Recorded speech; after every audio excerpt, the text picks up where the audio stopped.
Half-Life has been getting a lot of updates lately, ever since the 25th anniversary. They've even made a few balancing fixes for Deathmatch. But if fixing Half-Life Deathmatch is something that Valve is interested in, I think there's a couple of issues they really need to fix. In this video, I'll be detailing 2 changes that I think should be made to Half-Life Deathmatch. I should probably mention that there is a competitive mod for Half-Life Deathmatch called AG. AG makes a few changes to the game that make it better suited for professional competitive play, like adding uncapped B-hop, better script support, and even a speedometer. Now I want to make this clear, I am not advocating for Valve to make Half-Life Deathmatch more like AG. I think having AG being its own separate, community-driven game is a really good thing. If you want to play like a pro, you can just play AG. If you want to play more casually, well, then there's vanilla Half-Life Deathmatch. So if Half-Life Deathmatch is a casual arena FPS, then what changes need to be made to it? Well, the first thing I think needs to be changed is Wallgauss. Okay, I'm gonna be honest, I don't completely understand how Wallgauss works. I mean, wall penetration is pretty straightforward. The beam just goes through a wall to shoot an enemy, like a wallbang in Counter-Strike. That makes sense. And then there's ricochet shots, like if I shoot a wall, the beam will ricochet and then shoot the player. This makes sense too. Wall penetration and ricochet shots are pretty obviously game mechanics and not bugs. But then there's lamps. If you shoot the lamps in Crossfire, people can die who aren't anywhere near the player or the player's line of sight. Or what about this shot? I'm not even aiming at the other player and he just dies. How does this work? Well, basically, there's some kind of splash damage that gets applied to a certain radius around wall penetration shots. There's not really a whole lot known about this mysterious damage radius, or why it exists. Is it a bug? Is it a feature? There's not really any clear answer to any of these questions. So here I can shoot this guy through the wall. He's right in my line of sight, so this is just a regular wall penetration kill. Nothing wrong with this. If I shoot the wall and he's not in my line of sight, well, nothing happens. This is because he's outside of that splash damage radius. But if he's a little bit closer to the wall and I shoot over here, he dies. This time he was inside that damage radius, so he took damage. Now I would think that most players don't really like the fact that you can kill a player with this gun without even aiming at them. This becomes an even bigger problem when a map has really small brushes like the lamps on Crossfire. I'm not going to pretend to understand why this happens, but for some reason when you shoot the lamps, that damage radius is huge. It can basically kill every single player in this room.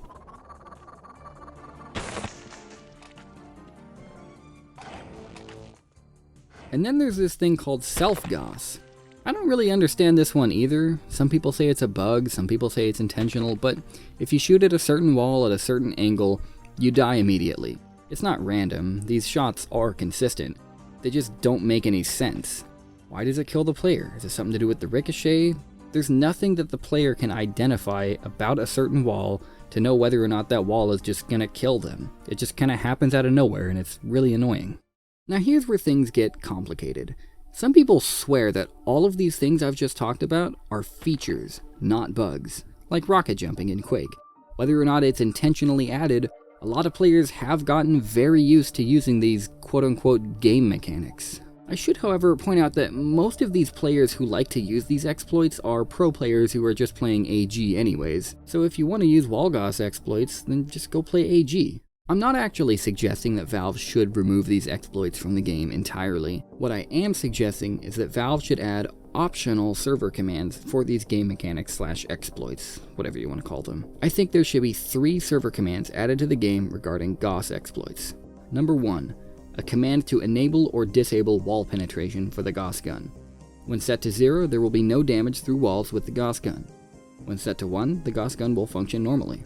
Number 2, a command to enable or disable the damage radius that is applied during a wall shot. When set to 0, the wall penetration will not deal any splash damage. When set to 1, shooting the lamps on Crossfire will be just as broken as it is now. Number 3, a command to enable or disable self-Gauss. When set to 0, you won't mysteriously die when shooting a wall in a particular way. When set to 1, this is just stupid, why would you ever set this to 1? Some of these commands actually have been added in AG.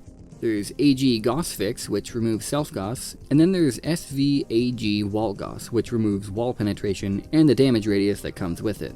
I think these options should also be shown in the GUI when you're creating a server, and that way players who are less familiar with console commands can also use these settings. By making these changes optional server commands, I think it pleases both types of players. Those who want to use these exploits can simply join a server where these exploits are enabled, and those who don't like getting killed by someone in a completely different room who just shot at a lamp can just join a server where these exploits are disabled. The next change that I think needs to be added to Half-Life Deathmatch is bunny hopping. In 2001, Valve updated Half-Life and added a B-hop cap. It's basically a speed limit, so once you start B-hopping fast enough, the game just slows you down to a normal walking speed. It's not entirely known whether or not this was intentionally added to Half-Life. Some people speculate that the B-hop cap was added to Half-Life by mistake due to complaints from Counter-Strike 1.0 players. Whether or not the removal of B-hopping was intentional, I think there's one thing that all Half-Life players can almost unanimously agree on. The removal of bunny hopping has been disastrous for Half-Life Deathmatch gameplay. B-hopping is just such a well-accepted game mechanic for Quake-style arena shooters, and when you pair B-hopping with Gauss boosting, yeah, this is just awesome. People have been begging Valve to bring back B-hop for years now. There have been forum posts, GitHub requests, and there was even a change.org petition about it in 2015. Everyone wants B-hop back in the game. Now, I know what you're thinking. Wouldn't B-hopping be bad for new players because of the problematic learning curve? Well, I would argue that B-hopping is actually great for new players, if not necessary. Let's say you're a new player and you just spawned in. All you have is a pistol and a crowbar. You're not going to get any kills with just a pistol and a crowbar, so you need to get a better weapon. Well, the Gauss gun just happens to be right here, but a normal jump isn't enough to clear this gap, so you have to use bunny hopping. Bunny hopping is such a crucially important gameplay mechanic for Half-Life Deathmatch. The game just doesn't feel right without it. It doesn't work right without it. New players need a fast way to get to a weapon after spawning in. They also need a way to flee from enemies if they don't have the appropriate weapons for a fight. The removal of bunny hopping just ruins the gameplay. So to fix this, I think that there should be two optional server commands regarding B-hopping. Number 1, SV B-hop cap, a command to enable or disable the B-hop cap. Number 2, SV auto jump, a command to enable or disable auto jumping. Auto jumping is when you hold down the jump button to jump every time you hit the ground, rather than the alternative method of using the scroll wheel for jumping. I think scroll jumping is just too weird of a control scheme for new players to want to use. And also, some players would just end up using scripts or macros anyways, so it would be best to just bring auto jumping into the vanilla game. That's what AG does. It's also what other alternative Half-Life clients do. That's right, there are multiple mods and alternative clients for Half-Life Deathmatch, all aiming to fix the one vitally important thing that Valve destroyed: bunny hopping. There's also a community-made game mode for Half-Life that has received some collateral damage by the removal of B-hopping. KZ maps and B-hop maps are still played and developed by a lot of people, but because Valve added the B-hop cap, you can't even play these game modes anymore without installing some kind of mod. I think if Valve removed the B-hop cap and added auto jumping, there would be a bunch of B-hop servers popping up in vanilla Half-Life. Not only would this revitalize the game mode that got destroyed, but these B-hop servers would also serve as a really important way to teach new players how to use this necessary movement mechanic. Another minor change that might be a good idea is changing the server browser to show which options a server has enabled or disabled. That way, before joining a server, you'll know whether it has Wallgauss or B-hop enabled. In conclusion, I think it's really great that Half-Life has been getting a lot of recent attention from Valve. The fact that they've actually fixed some multiplayer balancing issues is seriously awesome. But the two biggest problems with Half-Life Deathmatch have always been bunny hopping and Wallgauss. And if Valve wants to take Half-Life Deathmatch balancing seriously, they need to do something about these two issues.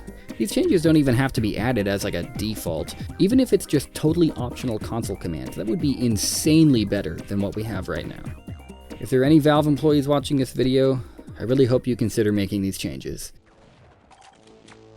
Thanks for watching.